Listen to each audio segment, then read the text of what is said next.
Oke guys, bahan-bahannya adalah kulit ayam dan isi perutnya. Oke, langsung saja. Sebelumnya jangan lupa tekan tombol subscribe dan loncengnya.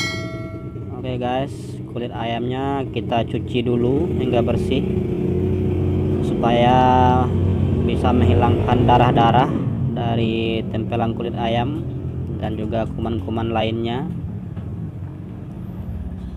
Kita cuci hingga bersih. Setelah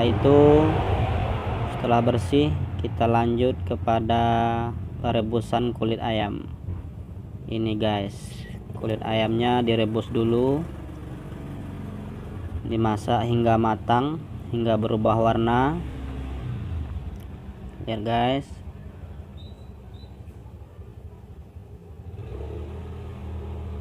dan jangan lupa juga diaduk-aduk supaya yang bagian bawah dari periuk kita tidak gosong.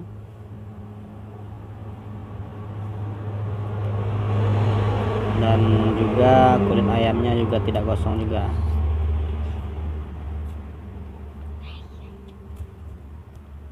Kita harus mengaduk sekitar 5 menit satu kali agar matangnya merata.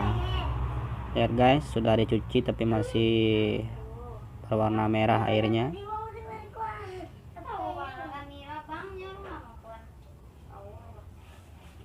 Aduk terus hingga matang.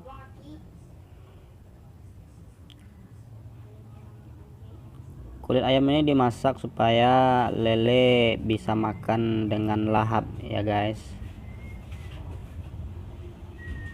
dan dia juga tidak keras lagi. Kalau belum dimasak tentu keras dan bulunya juga menebar. Oke guys, kayak sudah matang, kita pindahkan ke dalam wajan yang bisa meniriskan, yang bolong-bolong kayak gitu guys. Kita pindahkan semuanya, dan apabila sudah selesai jangan lupa kita cuci hingga bersih. Dan jangan lupa juga didinginkan dulu, jangan langsung dikasih kepada lelenya. Kalau dalam keadaan hangat, lele akan mati. Ini guys, kita cuci dulu. Ini juga menghilangkan minyak-minyaknya. Kulit ayam apabila direbus dia akan mengandung minyak yang banyak. Itu makanya dicuci ya guys, dicuci agar minyaknya hilang dan siap untuk diberikan kepada lele. Selamat mencoba.